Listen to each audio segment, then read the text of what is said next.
Assalamualaikum warahmatullahi wabarakatuh. Kita sampai di video yang kedua.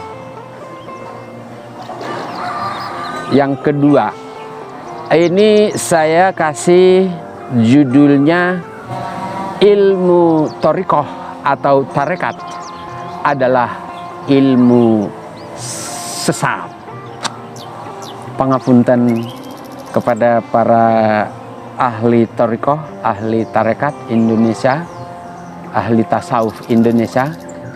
Dengan istilah ini tentu sangat-sangat sukar bagi saya untuk menyampaikan ini, tetapi bagaimanapun saya harus tetap menggunakan istilah bahwa ilmu thariqat itu adalah ilmu sesat.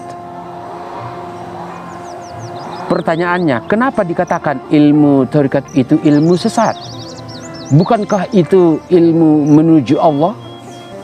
Bukankah itu ilmu yang tiada tara pentingnya dalam kita mengenal Allah? Ya, setuju. Benar-benar amat maha penting.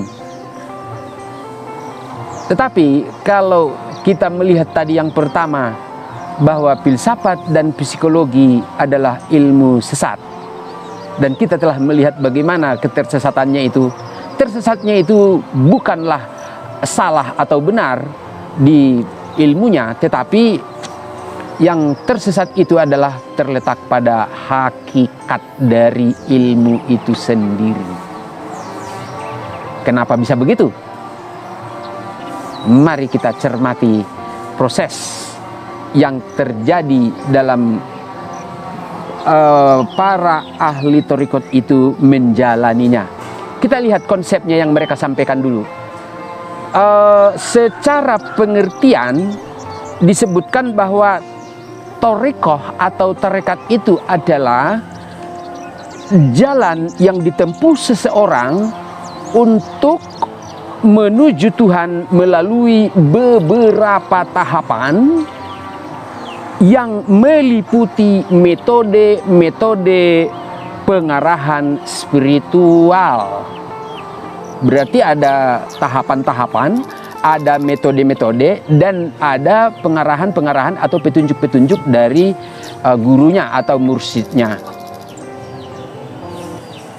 Tujuannya menurut para ahli thariqat adalah untuk menghidupkan syariat Allah dan berkhidmat pada syariat Allah tersebut. Kemudian mereka juga memberikan analogi-analogi atau penjelasan-penjelasan bahwa syariat itu ibarat road atau street dalam bahasa Inggris, yaitu yang berarti jalan. Tetapi jalan yang dimaksud itu ibarat jalan yang ada di daratan.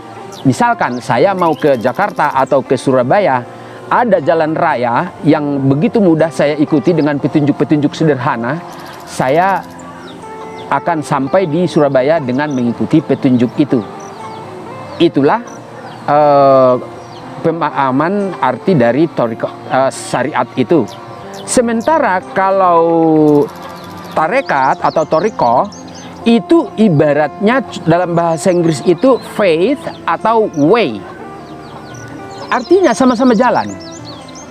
Tetapi tentu faith itu jalan atau cara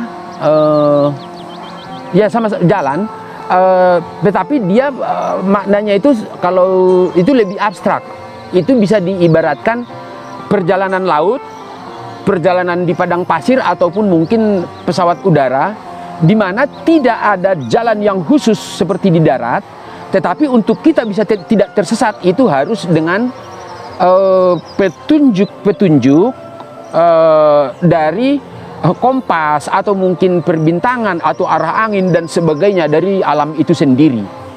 Nah, dengan memahami itu semuanya baru bisa selamat sampai di tujuan atau tidak tersesat.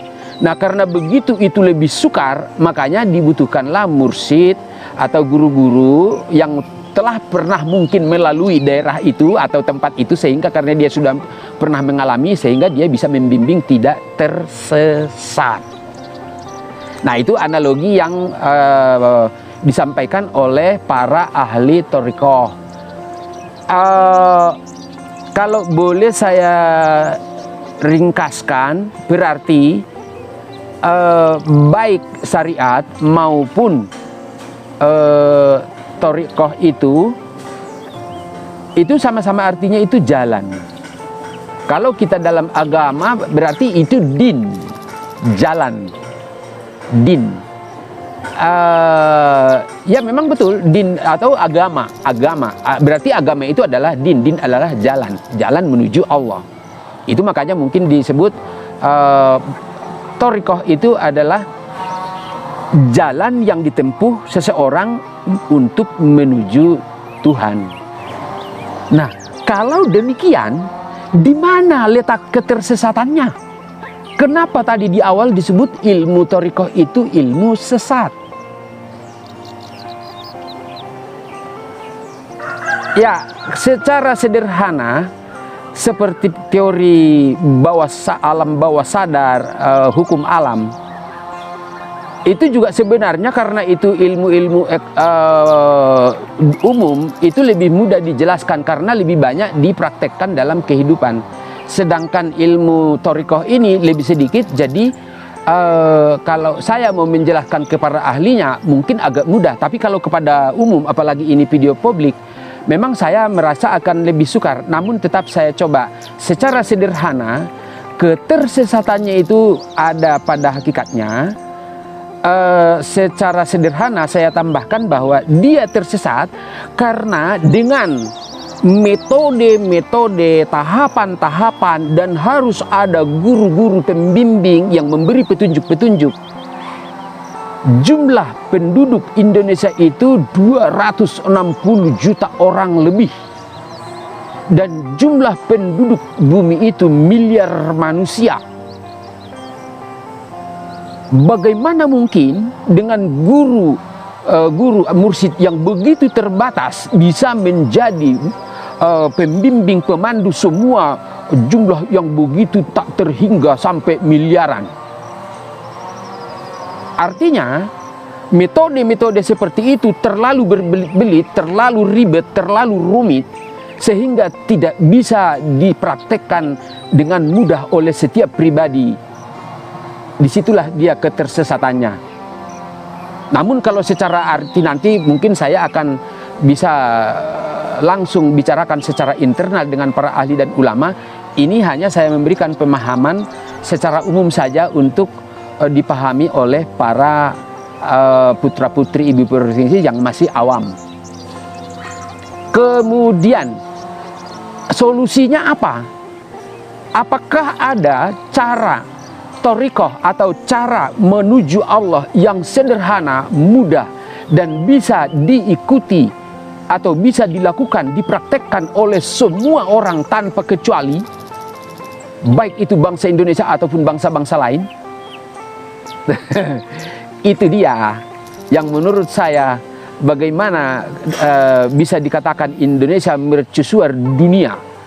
Indonesia menjadi pusat ilmu dan peradaban suci, negara bagai surga. Kalau kita tidak punya cara yang mudah dan langsung bisa dipraktekkan oleh setiap pribadi tanpa ada password-password, pemandu-pemandu, pembimbing-pembimbing, inilah menurut saya karunia yang tiada tara, tak terhingga.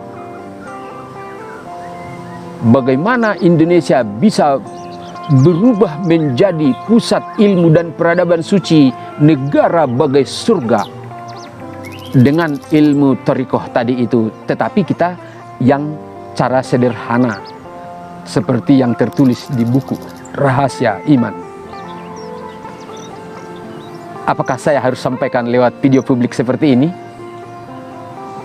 Ya, saya masih sedikit berpegang ke judul buku terakhir, Rahasia Negara Harta Karun yang Tersembunyi.